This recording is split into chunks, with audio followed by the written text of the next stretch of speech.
আলাইকুম প্রিয় নিবন্ধন প্রত্যাশী।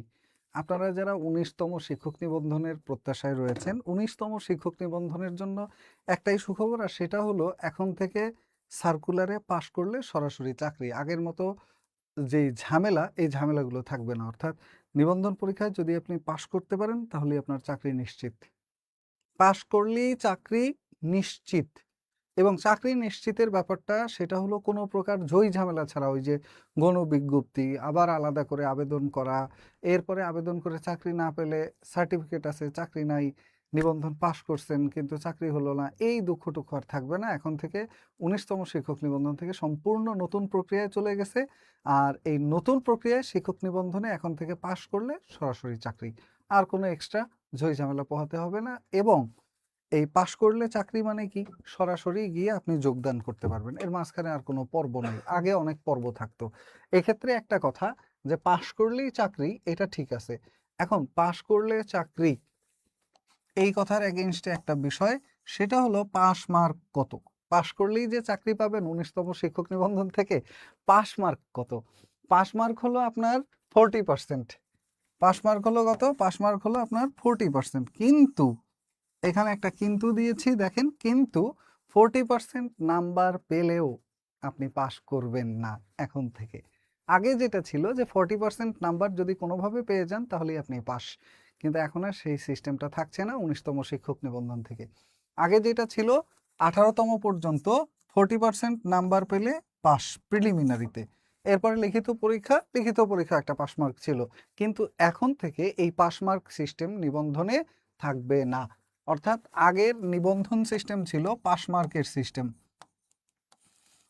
আগের নিবন্ধন সিস্টেম ছিল পাস মার্কের সিস্টেম। কেউ যদি পাস মার্ক প্রিলি লিখিত ভাইভাতে পায় তাহলে সে পাস করে যাবে এবং পরের ধাপে পরীক্ষা দিতে পারবে। আর এখন থেকে যেটা হবে সেটা হলো আপনার কাটমার্ক। কাটমার্ক জিনিসটা কি এটা সম্পর্কে বলবো। কাটমার্ক কাটমার্ক জিনিসটা কি এটা সম্পর্কে বলবো। এই পদ্ধতিটা এখন থেকে বাদ হয়ে গেছে। এখন থেকে যেই পদ্ধতিটা হবে সেটা হবে কাটমার্ক পদ্ধতি। অর্থাৎ বিসিএস এ যেরকম হয় একেবারে সেম টু সেম সিস্টেমটা। আর বিসিএস এর ক্ষেত্রে বিশেষ করে যদি একেবারে উদাহরণ হিসেবে বলতে যাই, স্পেশাল বিসিএস যেটা আমাদের কতদিন আগে গেল, ৪৯তম বিসিএস, ওই বিসিএসটার যেই সিস্টেম ছিল একেবারে হুবহু ওই সিস্টেমেই বলতে পারেন। প্রিলি, ভাইভা, যোগদান, একেবারে শেষ। তো এইখানে পাস মার্ক আর থাকবে না। অর্থাৎ ওইখানে বলা আছে 40% নাম্বার পেলেই পাস করবেন, কিন্তু বাস্তবে 40% নাম্বার পেলে পাস করবেন না। তবে যদি পাস করতে পারেন তাহলে পাস করলেই সরাসরি চাকরি হবে, এটা কনফার্ম। এইবার নিবন্ধন পরীক্ষায় যারা যারা পাস করবেন তারা তারা চাকরি পাবেন, এটা একেবারে 100% কনফার্ম। কারণ এবার থেকে সিস্টেমটাই করা হয়েছে শূন্যপদ ভিত্তিক। ধরেন 100টা শূন্যপদ থাকলে 100 জনকে সরাসরি ওই পদে নিয়োগ দিয়ে দিবে। আগের মতো ওরকম ঝই ঝামেলা এখন আর নেই। এবং শিক্ষক নিবন্ধনের সার্কুলার এই ফেব্রুয়ারি মাসের শেষে অথবা মার্চ মাসের শুরুতে মাস্ট বি পেয়ে যাবেন। গতকালকে প্রকাশিত হলো প্রতিষ্ঠান প্রধান বা প্রধান শিক্ষক, অধ্যক্ষ, উপাধ্যক্ষ, সহকারী প্রধান শিক্ষক, এই সকল পদের সার্কুলার। এই পদে প্রায় 13,000, মানে এই পদে প্রায় আপনার 13,559 পদে সার্কুলার প্রকাশিত হলো। আর এর বাইরে যেটা আমাদের এখনো বাকি আছে সেটা হলো ১৯তম নিবন্ধনের সহকারী শিক্ষক এবং শিক্ষক পদগুলোতে সার্কুলার। এই সার্কুলারটা এখন তথ্য সংগ্রহ চলছে এবং তথ্য সংগ্রহ শেষ হয়ে গেলেই সাথে সাথে সার্কুলার প্রকাশিত হবে। আজকেও পত্রিকার সাথে সাক্ষাৎকারে এই কথা বলেছেন এনটিআরসি এর যিনি সচিব উনি। তো এখন যেই বিষয়টা আপনাদের সাথে কথা বলবো, শুরুতে আমি বললাম একটা কথা, যে 40% নাম্বার পেলে কিন্তু পাস না। এবার পাস করলে সরাসরি চাকরি, এই কথা সত্য, কিন্তু এবার থেকে আর 40%-এ পাস করার কোনো সুযোগ নেই। কেন সুযোগ নেই সেইটা কোথায় আছে? সেটা আছে এই যে দেখেন বাংলাদেশ গেজেট, যেটা হলো এখন থেকে শিক্ষক নিবন্ধন পরীক্ষা কোন নিয়মে হবে এই নিয়ম সংক্রান্ত একটা গেজেট প্রকাশিত হয়েছে গত ৯ ডিসেম্বর ২০২৫। এবং ৯ ডিসেম্বর ২০২৫ প্রকাশিত গেজেটে বলা আছে এই কথা, যে বেসরকারি শিক্ষক নিবন্ধন ও প্রত্যয়ন কর্তৃপক্ষ আইন ২০০৫ অনুসারে এই বিধিমালাটা করা হয়েছে। কি বিধিমালা? এটার নাম বেসরকারি শিক্ষক নিবন্ধন পরীক্ষা গ্রহণ ও নিবন্ধন প্রত্যয়ন বিধিমালা ২০২৫।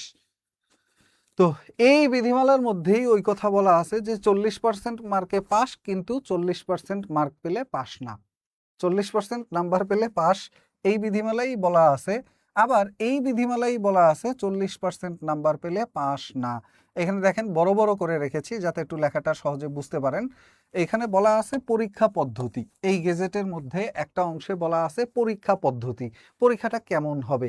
পরীক্ষার পদ্ধতি যদি আমরা বলি, নির্বাচনী বা বাছাই পরীক্ষার বিষয়, ব্যাপ্তি, নম্বর কর্তৃপক্ষ কর্তৃক নির্ধারিত হইবে। অনূন্য 40% বা 40% নাম্বার পেলে পাস। 40% নাম্বার পেলে পাস। কিন্তু এইখানে একটা কথা, 2 নম্বরে বলছে হলো 40% নাম্বার পেলে পাস, কিন্তু 4 নম্বরে বলছে কর্তৃপক্ষ বিধি 4-এর উপবিধি 1 উল্লিখিত শূন্য পদের 1:2, অর্থাৎ 1:2 অনুপাতে কর্তৃপক্ষ 1:2 অনুপাতে বিষয় ও পদ ভিত্তিক নির্বাচনী বা বাছাই পরীক্ষার ফলাফল প্রকাশ করবে। কিভাবে জিনিসটা বোঝায় বলি। ধরেন আপনার সাবজেক্টে যদি 2টা পদ থাকে, আপনার সাবজেক্টে যদি ধরেন 100টা পদ থাকে, 1:2 অনুপাতটা কেমন হবে? ধরেন আপনার সাবজেক্টে এই 100 জন সমান 1, তাহলে পাস করাবে 2 গুণ, মানে 200 জন। অর্থাৎ যতজন মানুষই সারা বাংলাদেশ থেকে শিক্ষক নিবন্ধন প্রিলিমিনারি পরীক্ষা দিক না কেন, যতজন মানুষই শিক্ষক নিবন্ধন প্রিলিমিনারি পরীক্ষা দিক না কেন, ধরেন আপনার সাবজেক্ট বাংলা, এখন বাংলা সাবজেক্টে এই বছর বাংলাদেশ থেকে পরীক্ষা দিবে 10,000 মানুষ। এখন এই 10,000 মানুষ পরীক্ষা দেওয়ার পরে যারা 40% পাবে তারা সবাই কি পাস? জি না। যারা 40% পাবে তারা সবাই পাস না। পাস কারা? পাস হলো এই 10,000 মানুষের পরে এখানে 10,000 মানুষ পরীক্ষা দিলেও শূন্য পদ আছে কত? 100। তো 100 শূন্য পদের বিপরীতে ওনারা এখানে বলছে 1:2 অনুপাতে বিষয় ও পদভিত্তিকভাবে পাস করানো হবে। 1:2 অনুপাত কি? অর্থাৎ এই 10,000 মানুষ থেকে ওর শূন্য পদ আছে 100টা, তাহলে 10,000 মানুষ থেকে 100টার 2 গুণ, অর্থাৎ 200 জন মানুষকে পাস করানো হবে। আর বাকি 9,800 মানুষ, বাকি 9,800 মানুষ ফেল। অর্থাৎ 10,000 থেকে 200 মানুষ পাস করবে, আর বাকি মানুষ 9,800 মানুষ এরা এইখানে বাদ পড়বে এই ধাপে।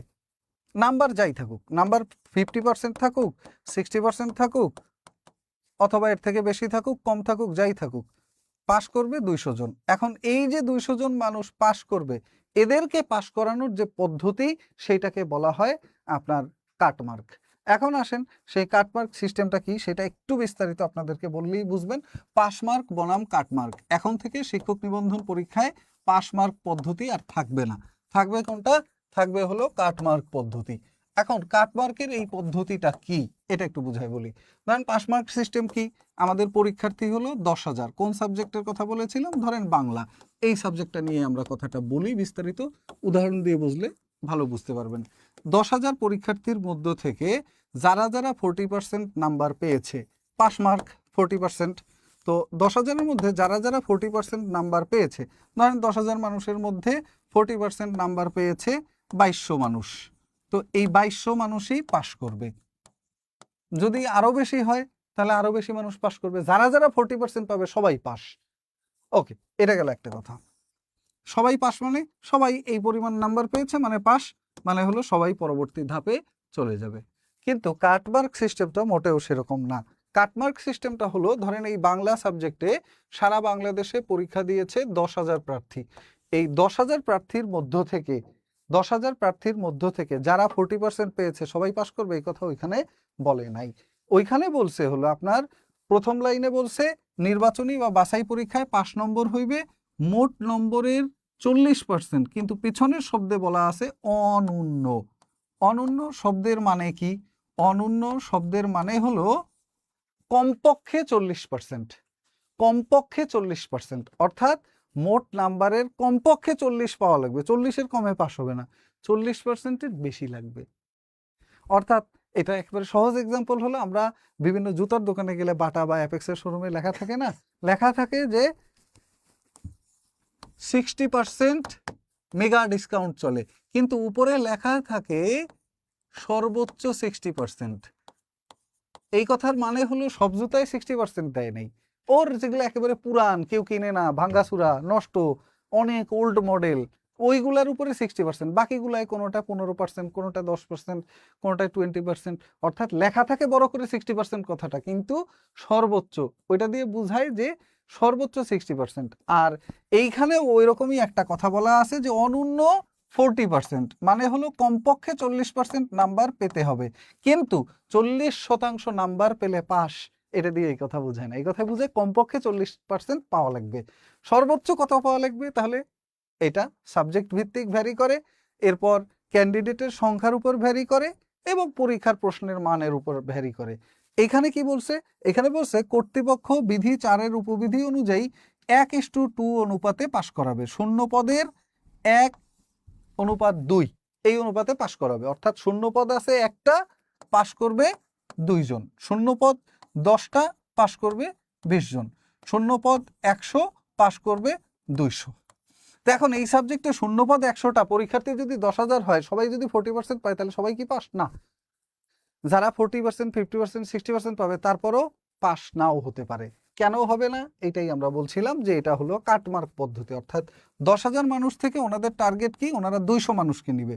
তাহলে ওনারা এই 10,000 মানুষের পরীক্ষার রেজাল্টটা আগে ইনপুট দিবে কম্পিউটারে, দেওয়ার পরে এটাকে সিরিয়াল অনুযায়ী সাজাবে, সর্বোচ্চ থেকে সর্বনিম্ন। এটাকে বলে সিনক্রোনাইজ করা বা সিরিয়াল অনুযায়ী সাজানো। কিভাবে? সর্বোচ্চ থেকে সর্বনিম্ন পর্যন্ত এই 10,000 মানুষের রেজাল্টটা কম্পিউটারে ইনপুট দেওয়া হবে। দিলে ধরেন 1 নাম্বার ব্যক্তি পেল। আমাদের পরীক্ষা এখন থেকে কত নাম্বারের পরীক্ষা হলো? বাংলায় সাবজেক্টিভ 100 এবং জেনারেল অংশ 100, এই মোট 200 মার্কের পরীক্ষা। এখন তাহলে 1 নাম্বার যে ব্যক্তি, উনি ধরেন পরীক্ষায় পেল 189.5। দ্বিতীয় হয়েছে যে ব্যক্তি, উনি ধরেন পেয়েছে 188। তৃতীয় হলো যে ব্যক্তি, উনি ধরেন পেয়েছে 175। চতুর্থ হয়েছে যে ব্যক্তি, ধরেন উনি পেল 167। এরকম যেতে যেতে 200 নাম্বারে যে ব্যক্তি আছে, ওনার নাম্বার ধরেন 132.5। 201 নাম্বারে যেই ব্যক্তি আছে, ওনার নাম্বার হলো 132। এখন বলেন 200 পর্যন্ত নেওয়ার পরে 201তম ব্যক্তিকে কি নিতে পারবে বিধিমালা অনুযায়ী? না, পারবে না। বিধিমালা অনুযায়ী ওনারা 200তে এসে থেমে যাবে। 201 নাম্বার ব্যক্তির নাম্বার যতই থাকুক না কেন, উনি 40% না, তার থেকে অনেক গুণ বেশি পেয়েছে। যেমন ধরেন উনি 50%, 60% নাম্বার ক্যারি করেছে, কিন্তু তারপরে উনি ফেল। কেন তারপরেও ফেল? কারণ হলো ওনাদের টার্গেট 200 মানুষ নেওয়া। ওনাদের টার্গেট কোনো নাম্বার না, ওনাদের টার্গেট হলো সংখ্যা, কতজন মানুষকে ওনারা পাশ করাতে চাচ্ছে। তো 200তম ব্যক্তি যিনি, ওনার পর্যন্ত এসে শেষ হয়ে যাবে পাশ করার মানুষের তালিকা।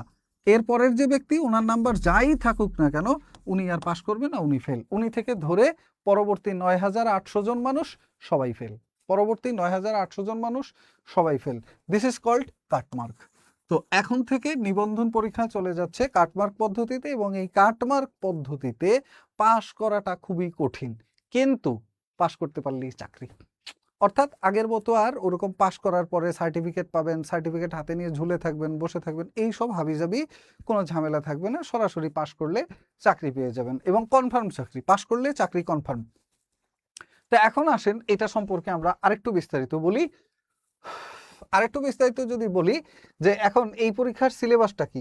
সিলেবাসটা হলো জেনারেল অংশের সিলেবাস। অলরেডি আমরা জানি জেনারেল অংশের জন্য বাংলা, ইংরেজি, গণিত এবং সাধারণ জ্ঞান, এই 4টা সাবজেক্ট পড়তে হয়। আর সাবজেক্টিভ অংশের জন্য কি পড়বেন, এইটা অনেকেরই প্রশ্ন যে স্যার সাবজেক্টিভের জন্য তাহলে কি পড়বো, রাষ্ট্রবিজ্ঞান কি পড়বো, ইতিহাস কি পড়বো, অমুক কি পড়বো, তমুক কি পড়বো। এটা সম্পর্কে বলি। এখানে দেখেন, আমি প্রত্যেকটার ছবি নিয়েছি, যে সকল গেজেট বা যে সকল চিঠি, পরিপত্র, সবগুলো আপনারা যাতে সহজে বুঝতে পারেন। এইখানে লেখা আছে 11ই ডিসেম্বর 2025 তারিখের স্বাক্ষর করা একটা প্রজ্ঞাপন। 11ই ডিসেম্বর 2025 এই তারিখে কর্মশালার বিজ্ঞপ্তি। কাদের কর্মশালা? এনটিআরসি এর। ওদের ওয়েবসাইটে গেলে এটা পাবেন। বেসরকারি শিক্ষক নিবন্ধন ও প্রত্যয়ন কর্তৃপক্ষ কর্তৃক আয়োজিত শিক্ষক নিবন্ধন পরীক্ষার আবশ্যিক বিষয় ও ইবতেদায়ী শিক্ষক পদের সিলেবাস হালনাগাদ করার জন্য। অর্থাৎ ওরা কি করতে যাচ্ছে? সিলেবাস হালনাগাদ, আগের যে সিলেবাস ছিল ওইটা চেঞ্জ করে নতুন সিলেবাস দিতে যাচ্ছে। তো এইটার জন্য মতামত সংগ্রহের জন্য আগামী 14ই ডিসেম্বর 2025 রবিবার অবহিতকরণ কর্মশালা আয়োজন করা হয়েছে। অর্থাৎ আগের যে সিলেবাস আছে এই সিলেবাসটা চেঞ্জ করে নতুন সিলেবাসে ওনারা যেতে চাচ্ছে, এবং নতুন সিলেবাস যে হবে সেই সিলেবাসের জন্য এই কর্মশালাটা। এইখানে দেখেন নিচে স্বাক্ষরিত তাসনিম জেবিন বিনতে শেখ। তো ওনার স্বাক্ষরিত, এটা কত তারিখের স্বাক্ষর করা দেখেন, এই যে 11/12/2025। এখানে বলছে সিলেবাস প্রণেতাগণকে সংশ্লিষ্ট বিষয় ও পর্যায়ের রেফারেন্স বুক, সিলেবাস ও ল্যাপটপ সঙ্গে আনার জন্য অনুরোধ করা হলো। এইখানেই আমরা জানতে পারি আমাদের সাবজেক্টিভ অংশের সিলেবাসটা কেমন হবে। সাবজেক্টিভ অংশের সিলেবাসে থাকবে হলো সিলেবাস প্রণেতাগণকে সংশ্লিষ্ট বিষয় ও পর্যায়ের, যেই বিষয়ে পরীক্ষা দিবে এবং যেই পর্যায়ের, অর্থাৎ স্কুল পর্যায়ে নাকি কলেজ পর্যায়ে, ওই পর্যায়ের রেফারেন্স বুক। যেমন ধরেন এইখানেই আমি মূল কথাটা বলে দিচ্ছি, এটা হলো আপনার রেফারেন্স বুক। সিলেবাস কই আছে? সিলেবাস আছে হলো রেফারেন্স বুকে। রেফারেন্স বুকটা কি? রেফারেন্স বুকটা হলো, যদি আপনি ইন্টারমিডিয়েটের হন অর্থাৎ কলেজ পর্যায়ের জন্য আবেদন করেন, তাহলে কলেজ পর্যায়ে ইন্টারমিডিয়েট প্রথম পত্র এবং দ্বিতীয় পত্র আপনার সাবজেক্টে, যেমন ধরেন আপনার সাবজেক্ট যদি সমাজবিজ্ঞান হয়, তাহলে সমাজবিজ্ঞান প্রথম পত্র দ্বিতীয় পত্র দ্বাদশ শ্রেণীর, একাদশ দ্বাদশের। আর যদি আপনি স্কুল পর্যায়ের হন, তাহলে ওই সাবজেক্ট 9-10 যে বই আছে ওই বই থেকে। তো এই বই থেকে আপনি পড়বেন। আপাতত এইখান থেকেই সিলেবাসটা নেওয়া হবে, এইটা ওনারা মিটিংয়ে নির্ধারণ করেছে। বর্ণিত 5টি পদ বিষয়ের কারিকুলাম এবং শিক্ষক নিবন্ধন পরীক্ষার বিদ্যমান সিলেবাস, প্রশ্ন ও জনবল কাঠামো অনুসারে ন্যূনতম শিক্ষাগত যোগ্যতা এনটিআরসিএ থেকে সরবরাহ করা হবে। তাহলে সিলেবাস কে সরবরাহ করবে? এনটিআরসি। এবং কিসের মাধ্যমে? এই মিটিংয়ে, যেখানে রেফারেন্স বুকের কথা বলা আছে। রেফারেন্স বুক হলো ওই সাবজেক্টের উপরে, 1 নাম্বার হলো ইন্টারমিডিয়েটের বই, 2 নম্বরে একটু পিছনে আসলে হলো আপনার 9-10 বই ওই সাবজেক্টের, আর এর থেকে উপরে উঠলে অনার্সের বই। তো মাঝখানে পাই ইন্টারমিডিয়েটের বই, যেটা আমার দেখা মতে স্ট্যান্ডার্ড, এবং আমি সবগুলোই মোটামুটি ঘেটে ঘুটে যতটুকু দেখেছি। এখন আসেন তাহলে একটা কথা আপনাদের বলি, সেটা হলো পুরাতন পদ্ধতি কি ছিল? পুরাতন পদ্ধতি ছিল প্রথমে প্রিলি, এইটা হয়তো ধরেন সার্কুলার থেকে 3-4 মাস পরে, প্রিলি হওয়ার পরে প্রায় 3 মাস সময় পাওয়া যেত, কমপক্ষে 3 মাস, 3 থেকে এটা 6 থেকে 3 মাস ধরেন। এরপরে হতো লিখিত পরীক্ষা। যারা লিখিততে পাশ করত তার প্রায় 1 থেকে 2 মাস পরে হতো ভাইবা পরীক্ষা। এরপরে যারা ভাইবায় পাশ করতো এদের একটা সার্টিফিকেট দিত এনটিআরসিএ, এবং এই সার্টিফিকেট দেওয়ার অন্তত 2 থেকে 3 মাস বা কখনো আরও বেশি পরে মেধা তালিকা করতো, যেটার নাম জাতীয় মেধা তালিকা। ওই মেধা তালিকায় যাদের নাম থাকতো তাদের জন্য একটা গণবিজ্ঞপ্তি আসলো, যেটা এই আমাদের কয়দিন আগে, গত পরশুদিন বোধহয় না গতকালকে, 7ম গণবিজ্ঞপ্তিতে প্রায় 11,000 পদে সুপারিশ করা হয়েছে। অর্থাৎ এরকম গণবিজ্ঞপ্তি শুধু তাদের জন্য যারা উপরের এই সবগুলো ধাপ শেষ করে আসছে, তাদের জন্য। এবং এখানে শুধু 18তম নিবন্ধনে, শুধু 18 না, 18তম নিবন্ধনে 18তম, 17তম, 16তম 3টা নিবন্ধনের লোকজন আবেদন করেছিল।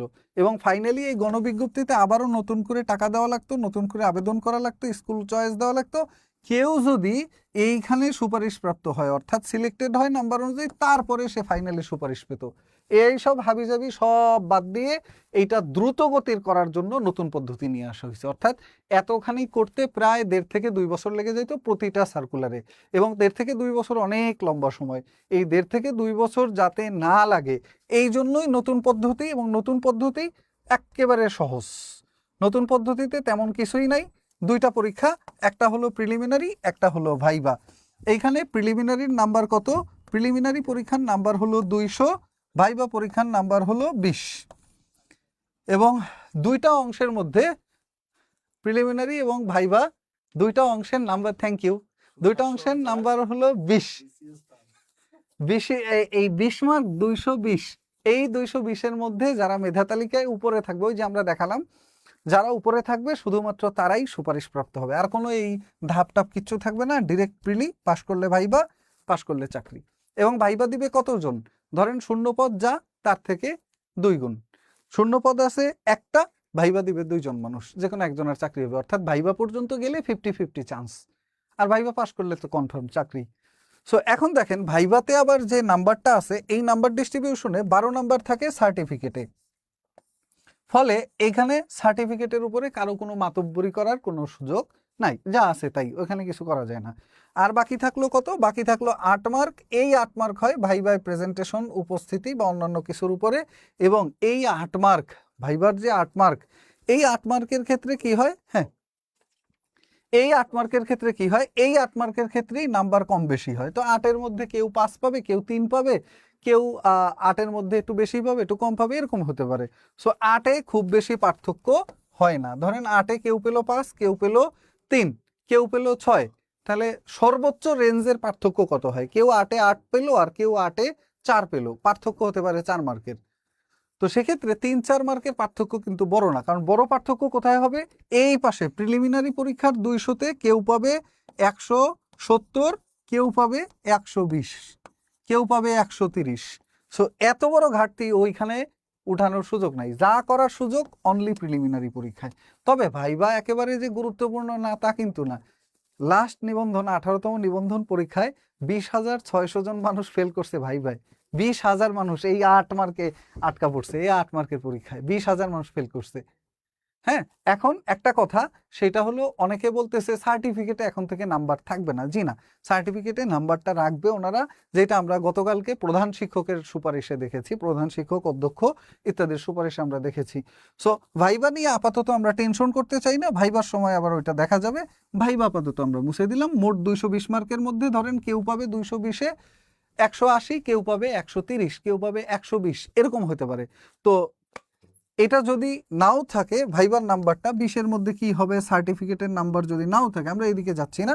মূল বিষয়টা হলো আপনার এই প্রিলিমিনারি পরীক্ষা 200 নাম্বারের যে পরীক্ষাটা, এই পরীক্ষাটা হলো মূল এখন থেকে। অর্থাৎ এই পরীক্ষাটাই আসল। এইখানে পাশ করলে ভালো, ফেল করলে ফেল, শেষ, আর কিছুই নাই। তো এইখানে যে বিষয়টা আছে দেখেন, পরীক্ষার ধাপ। পরীক্ষার ধাপ হলো লিখিত, যেটাকে আমরা বলি এমসিকিউ টাইপ লিখিত। সহজ কথায় গোল্লা ভরাটের পরীক্ষা। এখন থেকে আর কোনো প্রকার লিখিত টাইপ কিছু থাকবে না। যেটার নাম লিখিত ওইটাই এমসিকিউ, যেটার নাম লিখিত ওইটার নামই এমসিকিউ। এবং এই এমসিকিউ পরীক্ষায় মোট 200 নাম্বার, যেখানে জেনারেল 100 নাম্বার। জেনারেল 100-তে কি? বাংলা, ইংরেজি, গণিত আর হলো আপনার সাধারণ জ্ঞান। এখন এইখানে একটা কথা আছে, এইখানে একটা কথা হলো এইটা যে আপনার অনেকেই বলতেছে স্যার এখন থেকে নাকি সাধারণ জ্ঞান থাকবে না, থাকবে হলো কি, থাকবে হলো নিবন্ধন পরীক্ষায় বিজ্ঞান। এই বিষয়টা আপনারাও জানতে চান কিনা, যে নিবন্ধন পরীক্ষায় সাধারণ জ্ঞান থাকবে না, থাকবে কি এখন থেকে বিজ্ঞান। কারণ নিবন্ধনে এখন থেকে সব বিজ্ঞানী নেওয়া হবে, নেওয়ার পরে ওনাদের দিয়ে নাসায় পাঠাবে, ওনারা ওইখানে গিয়ে রকেট বানাবে আর মিসাইল বানাবে। কারণ কি? কারণ যেহেতু সব বিজ্ঞান পরীক্ষা দিয়ে টেস্ট নিবে, তা বিজ্ঞানই নিবে। আপনাদেরকে একটা সহজ কথা বলি, মানে এই সব কথাবার্তা যারা ছড়ায় তারা 1 নম্বরে হলো নির্বোধ, 2 নম্বরে হলো অতিমাত্রায় চালাক, দুইটার যে কোনো একটা। কারণটা কি? কারণ হলো আপনার বিসিএস পরীক্ষায় বিজ্ঞান থেকে প্রশ্ন হয় কয়টা? বিসিএস পরীক্ষায় বিজ্ঞান থেকে প্রশ্ন হয় মাত্র 15টা। বিসিএস পরীক্ষায় বিজ্ঞান থেকে প্রশ্ন হয় কয়টা? 15টা। আর নিবন্ধনে কি তাহলে সাধারণ জ্ঞান উঠায় দিয়ে বিজ্ঞান থেকে 25টা প্রশ্ন করবে? বিসিএস এর চেয়েও বেশি প্রশ্ন করবে নিবন্ধনে? খালি এটা বলেন আমাকে। অন্য কোথায় কি শুনছেন না শুনছেন আমার কথা না, সেগুলো বাদ দেন, শুধু এই কথাটা বলেন যে বিসিএস এ বিজ্ঞান থেকে প্রশ্ন হয় 15টা, এখন আপনাদের জন্য কি তার থেকেও বেশি? অর্থাৎ এই যে জেনারেল পার্টটা 100 নম্বরের, এখানে বাংলায় 25, ইংরেজি 25, গণিত 25 এবং সাধারণ জ্ঞানে নাম্বার থাকবে 25। তো সাধারণ জ্ঞানে 25 থাকার মানে কি? সাধারণ জ্ঞানে 25 থাকার মানে হলো 25 নম্বরের বিজ্ঞান প্রশ্ন করবে আপনাদের, নাকি? বিসিএস এর জন্য প্রশ্ন করে 25 নম্বরের, 15 নম্বরের বিজ্ঞান প্রশ্ন, তা আপনাদের জন্য করবে 25, কারণ আপনাদেরকে তো রকেট বানাইতে পাঠাবে অথবা নাসায় পাঠাবে মহাকাশ বিজ্ঞানী হিসেবে। ওই জায়গা দিয়ে রকেটে উঠাই ছেড়ে দিবে, একেবারে চাঁদের দেশে গিয়ে থেকে যাবে না, আর পৃথিবীতে আসা লাগবে না। যারা আপনাদের বলে যে বিজ্ঞান থাকবে এখন থেকে আর সাধারণ জ্ঞান থাকবে না, তো তাদের বললেন যে হ্যাঁ, তো সেক্ষেত্রে বুঝতেই পারছেন ওইটা একটা গুজব, আর কিছুই না। নাম্বার থাকবে 25 সাধারণ জ্ঞান অংশে, বাংলা, ইংরেজি, মানে বাংলাদেশ, আন্তর্জাতিক বিষয়গুলি, বিজ্ঞান, কম্পিউটার এবং ভূগোল, 5টা সাবজেক্ট থেকে থাকবে। তবে প্রধানত বিজ্ঞান, বাংলাদেশ এবং আন্তর্জাতিক বেশি গুরুত্ব পায়, আর বিজ্ঞান অংশটা গুরুত্ব পায়, কম্পিউটার থেকে প্রশ্ন কম আসে ওই পার্টের মধ্যে।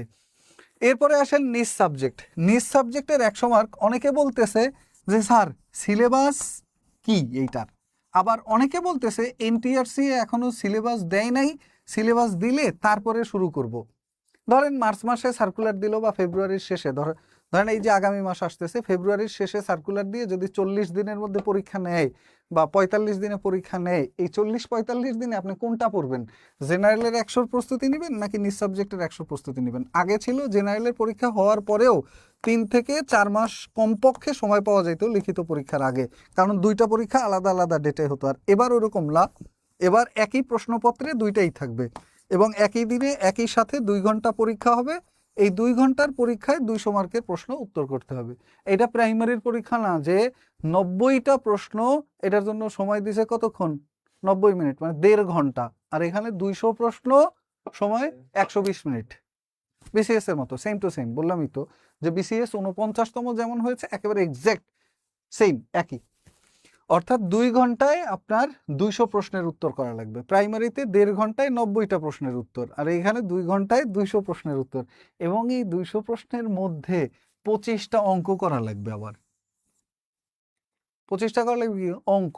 25টা আছে ইংরেজির প্রশ্ন, এইগুলাতে প্রচুর সময় লাগে। এরপরে যদি কারো সাবজেক্ট আরো বেখাপ্পা সাবজেক্ট হয় তাহলে তো তার জন্য পরীক্ষা আরো জটিল হয়ে যাবে। যাই হোক, তো এখন এই হলো আপনার সিলেবাস। এখন এইটা সম্পর্কে একটু বলে দিই, সিলেবাসটা কি হবে লিখিত পরীক্ষার। অনেকেই বলে স্যার সিলেবাস তো চেঞ্জ করবে। এখন আমাকে একটু বলেন, যে সমাজবিজ্ঞানে পড়ে তার জন্য সিলেবাস কি রাষ্ট্রবিজ্ঞানের করবে কখনো? যে ফিজিক্সে পড়ছে তার জন্য কখনো ইংরেজির প্রশ্ন হবে? তার জন্য ফিজিক্সেরই প্রশ্ন হবে। এখন যদি ফিজিক্সের প্রশ্ন হয়, 18তম নিবন্ধনে বিদ্যাবাড়ির ফ্রি ক্লাস করে প্রিলিতে টিকেছিলাম, আশা করি এইবারও ফ্রি ক্লাস রাখবেন। মারুফা আক্তার মিম্মা। দেখা যাক, আল্লাহ ভরসা, যদি ফ্রি ক্লাস রাখে বিদ্যাবাড়ি অবশ্যই থাকবে, পাবেন ইনশাল্লাহ। আর প্রত্যেকটা সাবজেক্টের সাবজেক্টিভ যে আমাদের এবার মানে বলতে পারেন সহজ কথায় Nasrin Sultana moon mini BCS. হ্যাঁ, একেবারে এক্স্যাক্টলি মিনি বিসিএস। এটাকে মোটামুটি মিনি বিসিএস বলা যায় বা বিসিএসই বলা যায়। বিসিএস এর মতোই কঠিন, কারণ বিসিএস এর থেকে এটা বেশি ক্যান্ডিডেট হয়। তো এইবার আসেন নিজ সাবজেক্টের যে 100, তাহলে বুঝছেন আসলে সিলেবাস বলতে কি বোঝায়। সিলেবাস বলতে বোঝায় আপনি যা পড়ছেন ওই জিনিসগুলোই। সমাজ বিজ্ঞানে কখনো সমাজ কল্যাণ আসবে না, সমাজ কল্যাণে কখনো ইংরেজি থেকে প্রশ্ন হবে না, গণিতে কখনো রাষ্ট্রবিজ্ঞানের প্রশ্ন করবে না। যেই সাবজেক্টে ওই সাবজেক্টের প্রশ্ন করবে। এখন সাবজেক্টের বেস কি, ভিত্তি কি? এই সিলেবাসের ভিত্তি কই থেকে আসবে? এই সিলেবাসের ভিত্তিটা আমরা দেখায় আসছিলাম কোথায়? এই সিলেবাসের ভিত্তি আমরা পিছনে দেখায় আসছিলাম যে টেক্সট বুক বা রেফারেন্স বুক। টেক্সট বুক বা রেফারেন্স বুক কাকে বলে? রেফারেন্স বুক হলো এই সাবজেক্টের উপরে যে বইপত্র পাওয়া যায়, একাডেমিক যে বইপত্র। তো একাডেমিক বইপত্র কোনগুলো? 1 নম্বরে হলো আপনার সবচেয়ে বেশি এই ক্ষেত্রে গুরুত্বপূর্ণ একাদশ দ্বাদশের বই, কারণ এইটা সবচেয়ে প্রমিনেন্ট। উপরে উঠে বইয়ের ভাগ আছে, ইয়ার ভিত্তিক বই ভিন্ন ভিন্ন হয়, অনেক জটিলতা আছে। আর নিচের বইয়ে অনেক বেশি বিস্তারিত ব্যাখ্যা থাকে না, প্লাস এমসিকিউও থাকে না। That's why you have to do that, you have to collect this books. একাদশ দ্বাদশ শ্রেণীর যে রেফারেন্স বই আছে আপনার সাবজেক্টের উপরে, প্রথম ও দ্বিতীয় পত্র, এটা 2টা পত্র হয়। একটা হলো প্রথম পত্র আর একটা হলো দ্বিতীয় পত্র। এই 2 পত্র বই আপনাকে জোগাড় করতে হবে, 1 নম্বর কথা। এবং পাশাপাশি এই 2 পত্র বইয়ের মধ্যে কমপক্ষে প্রথম পত্রে আপনি 1000-এর উপরে এমসিকিউ পাবেন, দ্বিতীয় পত্রে 1000-এর উপরে এমসিকিউ পাবেন, প্রায় 2000-এর মতো এমসিকিউ পাবেন, যেহেতু পরীক্ষাটা পুরোটাই এমসিকিউ ভিত্তিক পরীক্ষা। এই পরীক্ষার জন্য এইটুকু সিলেবাস কেউ কমপ্লিট করে পরীক্ষা দিয়ে পাশ করলে, পাশ তো বললামই আগে, পাস মার্ক কিন্তু 40% না, এটা ভুয়া কথা।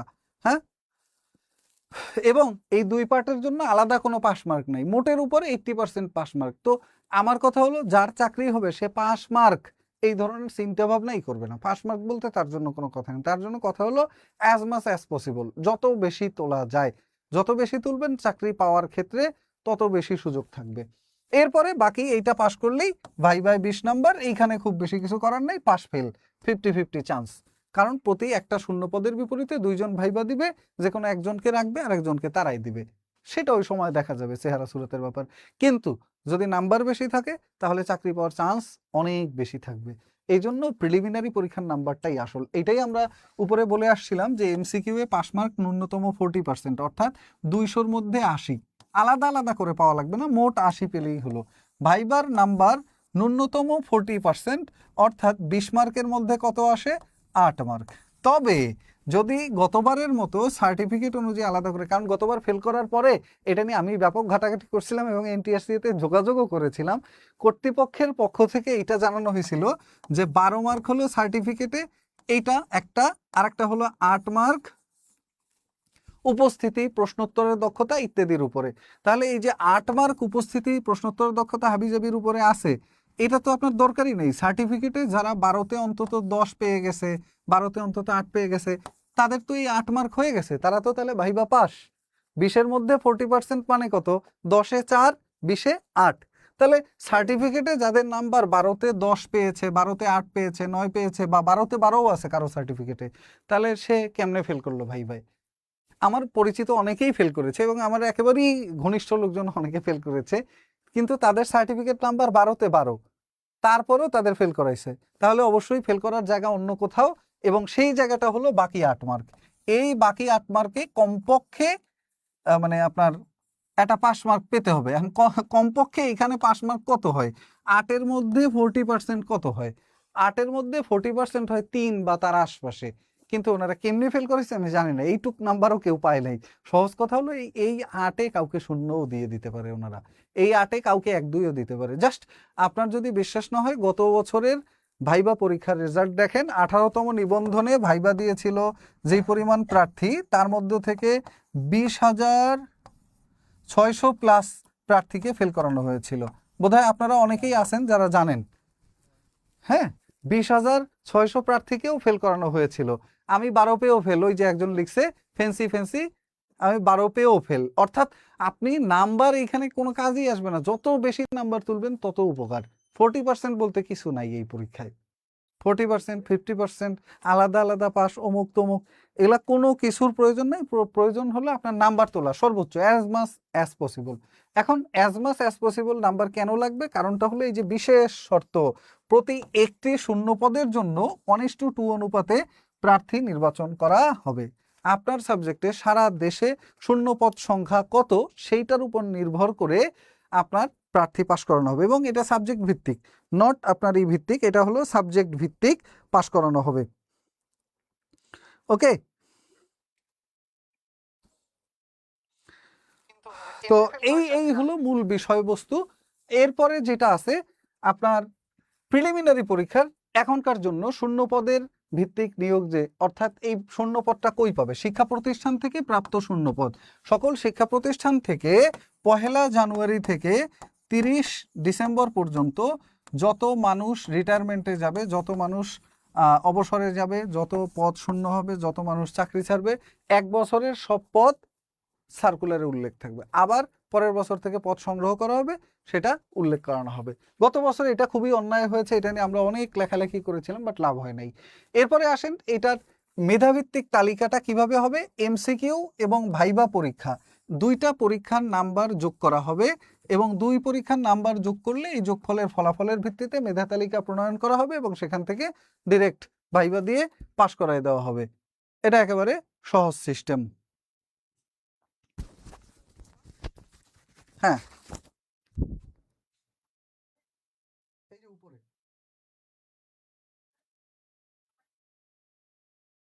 আচ্ছা, আচ্ছা।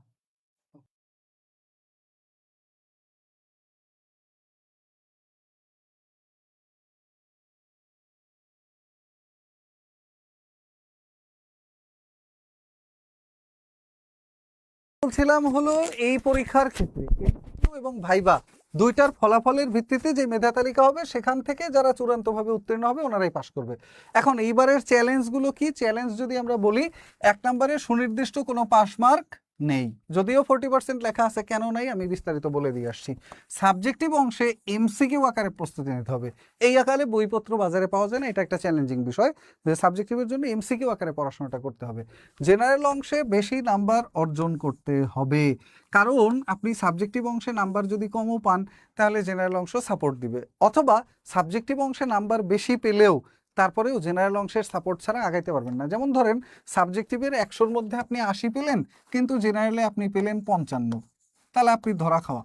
সাবজেক্টিভে 80 পেলেন, জেনারেলে পেলেন আপনি 60, ধরা খাওয়া। আর একজন ধরেন সাবজেক্টিভে 80, জেনারেলে 80, অথবা সাবজেক্টিভে 80, জেনারেলে 70, তাহলে দেখেন কত হয়, 28 7 15, 150 ইজিলি। আর 8 5 কত হয়, 13, 135, 15 নাম্বারের ব্যবধান হয়ে যায়। সো আপনার দুইটা অংশেই ভালো করতে হবে, সাবজেক্টিভ অংশেও ভালো করতে হবে, জেনারেল অংশ ভালো করতে হবে, কোনো বিকল্প নাই। এবং দুইটাই নাম্বার কত উঠাবেন এরকম কোনো রেঞ্জই থাকবে না, যত পারেন। বিশেষ করে জেনারেল অংশে গণিত ইংরেজিতে সবারই কম বেশি দুর্বলতা থাকে, তাই ওই জায়গাটা বেশি ফোকাস করবেন যাতে গণিতে সর্বোচ্চ নাম্বার তুলতে পারেন, ইংরেজির দুর্বলতা কাটিয়ে নাম্বার বেশি উঠতে পারে অ্যাজ মাচ অ্যাজ পসিবল। আর এর বাইরে যেটা থাকে আমার সাবজেক্টিভ অংশ, যার যার সাবজেক্টে ফুল ফোকাস দিতে হবে। এই ক্ষেত্রে একটা কথা, সেটা হলো মাদ্রাসার জন্য সাবজেক্টিভ অংশে নাম্বার 100 না, মাদ্রাসার ক্ষেত্রে অর্থাৎ স্কুল পর্যায়ে 2, এইখানে সাবজেক্টিভ অংশের নাম্বার হলো 140, জেনারেল অংশের নাম্বার হলো 60, বাংলা ইংরেজি গণিত সাধারণ জ্ঞানে 60 মার্ক, আর 140 নাম্বার হলো সাবজেক্টিভে। কোনটার জন্য? এটা হলো স্কুল পর্যায়ে 2 এর জন্য। আর এর বাইরে যেটা আছে আমাদের স্কুল পর্যায়ে 2 ছাড়া যেটা আছে সেটা হলো আমাদের স্কুল পর্যায়ে এবং কলেজ পর্যায়ে দুইটার জন্য 100 100 200 সেম সিস্টেম। এইখানে মূল যেটা আপনার চ্যালেঞ্জ সেটা হলো জেনারেল এবং সাবজেক্টিভ দুই অংশের নিজ সাবজেক্টে সারা দেশের মধ্যে যত শূন্যপদ, নট অনলি আপনার এলাকা, আপনার জেলা, আপনার উপজেলা, আপনার বিভাগ এরকম না, সারা দেশের মধ্যে যেই শূন্যপদ আছে। যেমন সামাজিক বিজ্ঞান অনুষদে স্কুল পর্যায়ে এই মুহূর্তে সারা বাংলাদেশে পদ ফাঁকা আছে 800-র কাছাকাছি।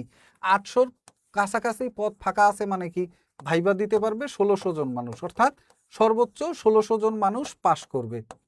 পরীক্ষার্থী হবে কত, খালি একটু আইডিয়া দেই আপনাদের। এইখানে গতবার ছিল ইতিহাস, অর্থনীতি, এরপরে হলো আমার ইতিহাস, অর্থনীতি, এরপর ছিল সমাজবিজ্ঞান, সমাজ কল্যাণ, অর্থনীতি, ভূগোল, এরপরে ছিল ইসলামের ইতিহাস। 7টা সাবজেক্ট পড়তে হয়েছে গতবার। এবারও যদি ওরকম হয় তাহলে ওই 7 সাবজেক্টের মানুষই এখানে আবেদন করবে। এর বাইরেও নতুন প্রজ্ঞাপনে আরও 3-4টা সাবজেক্ট অ্যাড করা হয়েছে, যার মধ্যে পাবলিক অ্যাডমিনিস্ট্রেশন একটা আছে, যার মধ্যে পৌরনীতি একটা সাবজেক্ট আছে, এরকম অনেকগুলো সাবজেক্ট নতুন যুক্ত করেছে। অর্থাৎ প্রায় 8 থেকে 10টা সাবজেক্টের মানুষ এই 800 পদের এগেইনস্টে আবেদন করবে। প্রত্যেকটা সাবজেক্টের যদি 5000ও মানুষ হয় তাহলে 8টা সাবজেক্ট মিলে 40,000 মানুষ পরীক্ষা দিবে ওই 800 পদের বিপরীতে, এবং 40,000 থেকে 1.5 থেকে 2,000 মানুষ প্রিলি পাস করবে, আর সব ফেল। তো বুঝেন প্রস্তুতির লেভেলটা কেমন হওয়া চাই সাবজেক্টিভ অংশের। আর জেনারেল অংশ অবভিয়াসলি, তো অনেকে বলে যে সাবজেক্টিভ সিলেবাস আসুক পরে বোঝা যাবে, না সিলেবাস আসার কিছু নাই, তো সিলেবাস তো দেওয়াই, টেক্সট বুক বা রেফারেন্স বুক। রেফারেন্স বুক কোনটা তাও বলে দিলাম। এরপরে আসেন আপনার এই সাবজেক্টিভ প্রস্তুতির মূল পয়েন্ট কোনগুলো থাকবে। 1 নম্বরে সংজ্ঞাভিত্তিক প্রস্তুতি, অর্থাৎ বিভিন্ন সংজ্ঞা থেকে খুঁটিনাটি প্রশ্ন করে, অমুক সংজ্ঞাটি কে বলেছেন, সংজ্ঞার মধ্যে একটা বৈশিষ্ট্য নিয়ে বলবে যে অমুক বৈশিষ্ট্যের কথা অমুক জিনিস সম্পর্কে কোন বিজ্ঞানী বলেছেন, অথবা অমুক বিজ্ঞানীর সংজ্ঞায় কোন বৈশিষ্ট্যটি গুরুত্ব পেয়েছে, এরকম আসবে। তা আগে যেটা হতো আপনি যেটা পারেন সেটা লিখে দিয়ে আসতেন, 10 মার্কের একটা লিখিত প্রশ্ন বা 20 মার্কের একটা লিখিত প্রশ্ন। এই প্রশ্নগুলোর ক্ষেত্রে কি হতো, আগে আগে হয়তো আপনারা লিখতে দিছে অমুক বিষয় সম্পর্কে লেখেন, আপনি যা মনে আসে লিখে আসছেন ফাড়ায়। আপনি 10-এর মধ্যে 10 না পাইলে 10-এর মধ্যে অন্তত 5 তো পেতেন, 4 তো পেতেন। কিন্তু এমসিকিউ টাইপ পরীক্ষায় তো এরকম সুযোগ নাই, পারলে উত্তর, না পারলে কাটা, শেষ। তো এমসিকিউ টাইপের জন্য কিন্তু আলাদা করে প্রস্তুতি হয়। দ্যাটস ওয়াই আপনার প্রস্তুতির জায়গাগুলো খুবই গুরুত্বপূর্ণ, এবং গুরুত্বপূর্ণ সাল, গুরুত্বপূর্ণ তথ্য, অর্থাৎ প্রত্যেকটা টপিকের খুঁটিনাটি বিস্তারিত জানার কোনো বিকল্প নেই। অর্থাৎ আপনার সাবজেক্টিভ এক্সপার্ট হওয়া লাগবে। আগে যেরকম ছিল যে মোটামুটি জানলে এটা বানায় সানায় লিখে দিয়ে আসলাম, হাতের লেখা ভালো হইলে, প্রেজেন্টেশন ভালো হইলে উত্তরায় যেতাম, এইটা এখন আর সুযোগ নেই। যেমন 49তম বিসিএস প্রিলির দিকে তাকাইলে দেখবেন বহু প্রার্থী হতাশ হয়েছে, কপাল ভেঙে গেছে, প্রশ্ন কমন করে নেই, হ্যান ত্যান ইত্যাদি ইত্যাদি। তো এইখানেও সেম জিনিস। মাদ্রাসার ক্ষেত্রে 140 নাম্বার আপনার সাবজেক্টিভ অংশে, আপনি যেই সাবজেক্টে অনার্স করেছেন অথবা ডিগ্রি পরে মাস্টার্স করেছেন এই সাবজেক্টের উপরে 140 মাদ্রাসার জন্য। আর বাকি 60 নাম্বার থাকবে হলো আপনার জেনারেল অংশে বাংলা ইংরেজি গণিত সাধারণ জ্ঞান। তো 19তম শিক্ষক নিবন্ধন জেনারেল অংশের জন্য 5,000 টাকার পরিবর্তে 2,150 টাকায় নতুন করে ভর্তি চলছে 57% মেগা ডিসকাউন্টে আমাদের প্রিলি গোল্ড লাইভ ব্যাচ 2 এই ব্যাচটাতে। এটা হলো জেনারেল অংশের জন্য, এটা আলাদা একটা অংশ। অর্থাৎ আপনার বিজ্ঞান, এই পদ সংখ্যা কিন্তু আমি 800 দেখছি মানে 800ই না, পদ সংখ্যা আরো বাড়বে। কমপক্ষে এই পদ সংখ্যা 1000 ক্রস করবে, 1 থেকে 1,500 হবে। 1,500 হলে ধরেন 3,000 মানুষ প্রিলি পাস করবে। এত ভয় পায় না, আগেই যদি যুদ্ধের আগে হবে কিনা, হবে না। আগে সাহস নেন, ফুল টাইমটা কাজে লাগান, যথেষ্ট সময় পাচ্ছেন। নির্বাচনের পর পরীক্ষা হলেও মার্চ বা এপ্রিল বা মের আগে পরীক্ষা হচ্ছে না, যতটুকু সময় আছে। জেনারেল তো প্রাইমারির জন্য মোটামুটি ভালো প্রস্তুতি আছে, আরও শক্ত করে প্রস্তুতি নেন, আবার ওইগুলো রিভিশন দেন, যারা ভালো পড়েননি এখন ভালো করে আবার পড়েন। আর পাশাপাশি স্কুল 2 এ এইচএসসি ব্যাকগ্রাউন্ড থেকে সাবজেক্টিভে কি বিষয় আসবে? বাংলা ইংরেজি আসবে, গতবারের মতো বাংলা ইংরেজি আসবে এবং ওই গ্রামার অংশ আসবে। এটা ক্লিয়ার করার কিছু নাই তো, এটা তো ক্লিয়ার করাই।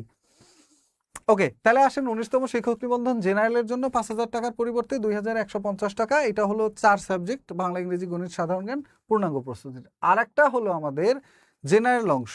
জেনারেল অংশ গেল সাবজেক্টিভ অংশ যেটা থাকে। সাবজেক্টিভ অংশের জন্য আমাদের এই মুহূর্তে চালু আছে জীববিজ্ঞানের বিষয়ভিত্তিক প্রস্তুতি, আমাদের চালু আছে স্কুল পর্যায়ে 2 এর জন্য প্রস্তুতি, বাংলা ইংরেজি, এরপরে চালু আছে গণিত, এরপরে আইসিটি, এরপরে সামাজিক বিজ্ঞান, এরপরে জুনিয়র মৌলভী স্কুল পর্যায়ে 2 এর যেটা, সহকারী মৌলভী, ভৌত বিজ্ঞান, ব্যবসা শিক্ষা, ইসলাম শিক্ষা, এরপরে কৃষি শিক্ষা, এরপরে বাংলা, দর্শন, ইংরেজি, এরপরে গণিত, আরবি, তথ্য যোগাযোগ প্রযুক্তি, উদ্ভিদবিদ্যা, প্রাণীবিদ্যা, পদার্থবিজ্ঞান, রসায়ন, রাষ্ট্রবিজ্ঞান, এই সকল কোর্স। এর বাইরে আছে অর্থনীতি, ইসলামের ইতিহাস, সংস্কৃতি, ব্যবস্থাপনা, হিসাব বিজ্ঞান, ইসলাম শিক্ষা, কৃষি শিক্ষা, ভূগোল ও পরিবেশ, সমাজ বিজ্ঞান, সমাজ কল্যাণ, ইতিহাস, ফিন্যান্স ও ব্যাংকিং এবং মার্কেটিং। এই সাবজেক্টগুলো আবার কলেজের জন্য, স্কুলের জন্য এটা আলাদা আলাদা করেই আছে। যে যেটার জন্য প্রস্তুতি নিতে চান প্রত্যেকটার প্রস্তুতির সুযোগ আছে। আর প্রত্যেকটার জন্যই এখন ডিসকাউন্ট রয়েছে। ডিসকাউন্টে এখন এই কত, এটা বোধহয় চেঞ্জ হবে, ডিসকাউন্টেরই চেঞ্জ হবে। তবে আপনারা এই নাম্বারে যোগাযোগ করলে এই সম্পর্কে বিস্তারিত জানতে পারবেন। এছাড়াও আপনার সাবজেক্টের সিলেবাস, আপনার সাবজেক্টের শিক্ষাগত যোগ্যতা অর্থাৎ কোন সাবজেক্ট থেকে কোথায় অ্যাপ্লাই করা যায় এই সম্পর্কে বিস্তারিত আমাদের সার্ভিস টিমকে বলা আছে। তো আপনারা ওনাদের সাথে যোগাযোগ করলে 09644333300 এই নাম্বারে যোগাযোগ করলে ওনারা আপনাদেরকে বিস্তারিত বলে দেবে। এটা আমাদের হেল্পলাইন নাম্বার। আপনার সিলেবাস জানার প্রয়োজন হোক, শিক্ষাগত যোগ্যতা জানার প্রয়োজন হোক, কোন সাবজেক্ট থেকে কোথায় অ্যাপ্লাই করা যায়, কত বছরের ডিগ্রির প্রয়োজন হয়, এই সংক্রান্ত তথ্য, অথবা অন্য যে কোনো বিষয়। মাদ্রাসার বিষয়ভিত্তিক হলো বাংলা ইংরেজি, মাদ্রাসার বিষয়ভিত্তিক 140 বাংলা ইংরেজি। আর যদি আলাদা করে মাদ্রাসার ওই অংশে হয় তাহলে 3 বছরের ডিগ্রি বা মাস্টার্স থাকে, সেক্ষেত্রে আবার আলাদা কথা। এটা স্কুল পর্যায়ে 2 এর ক্ষেত্রে, স্কুল পর্যায়ে 2 এর ক্ষেত্রে। তো এই অংশটা জানতে চাইলে আপনি 09644333300 এই নাম্বারে কল করবেন। আর আমাদের যে ওয়েবসাইট www.বিদ্যাবাড়ি.com, এই ওয়েবসাইটে ভিজিট করলে আপনি আমাদের বর্তমান কত ভর্তি ফি বা বর্তমানে কোন কোন সাবজেক্ট চালু আছে সব কিছুর বিস্তারিত জানতে পারবেন। প্রাণীবিদ্যা, উদ্ভিদ বিজ্ঞান, আমি বললাম যে এই আপনাদের যত প্রশ্ন নিবন্ধন নিয়ে কে কোন সাবজেক্টে পরীক্ষা দিবেন একটু কমেন্ট করেন, আর কি কি প্রশ্ন আছে এটাও কমেন্ট করেন। আমাদের সার্ভিস টিম আপনাদের কমেন্টগুলোর রিপ্লাই দিয়ে দেবে। আর এর বাইরেও আমাদের ওয়েবসাইট ভিজিট করলে আপনি পূর্ণাঙ্গ গাইডলাইন পাবেন। আর পাশাপাশি 09644333300 এটা আমাদের হটলাইন নাম্বার। এই নাম্বারে কল করলে ওনারা আপনাদেরকে A to Z হাতে ধরে ধরে সব বলে দিবে। এবং শূন্য পদের বর্তমান সংখ্যা কত থাকবে, গতকালকে 11,000 নিয়োগ দেওয়া হয়েছে 7ম গণবিজ্ঞপ্তি থেকে। আর শূন্যপদ ছিল তার আগ পর্যন্ত 73,000। ওই 11,000 বাদ দিলে শূন্যপদ ধরেন এখনো 65,000 আছে। আরও কিছু শূন্যপদ বাড়বে, কারণ এই ডিসেম্বরে অনেকে রিটায়ারমেন্টে গেছে সারা দেশে এবং অনেকে চাকরি ছেড়ে নতুন চাকরিতে জয়েন করছে, ইত্যাদি ইত্যাদি মিলিয়ে ধরেন লাখের কাছাকাছি হবে, এটা কনফার্ম, কোনো সন্দেহ নাই। হ্যাঁ, তবে সাবজেক্ট ভিত্তিক এটা একটু ভিন্ন হবে। আর যত প্রশ্ন আছে আমাদের হেল্পলাইনে কল করলে সিট সংখ্যা, শূন্য পদের সংখ্যা, সাবজেক্ট, সিলেবাস সব বিস্তারিত ওনারা আপনাদেরকে ধারণা দিয়ে দেবে। তো এতটুকুই ছিল আমাদের আজকের আয়োজন। ধন্যবাদ সবাইকে পাশে থাকার জন্য। নিবন্ধনের জন্য একেবারে পূর্ণাঙ্গ একটা কড়া প্রস্তুতি নিলে এবারেই আপনার চাকরিটা নিশ্চিত হয়ে যেতে পারে। আদারওয়াইজ আবার আগামী বছরের জন্য বসে থাকতে হবে। তো আপনি ডিসিশন নেন কোনটা করবেন, যেই ডিসিশনই নেন দ্রুত নেন এবং সেই অনুযায়ী একটা মজবুত, একটা শক্ত প্রিপারেশন নেন, যাতে এইবারেই অবশ্যই বেকারত্ব কেটে যায়। শুভকামনা সবার জন্য। ধন্যবাদ সাথে থাকার জন্য। আল্লাহ হাফেজ।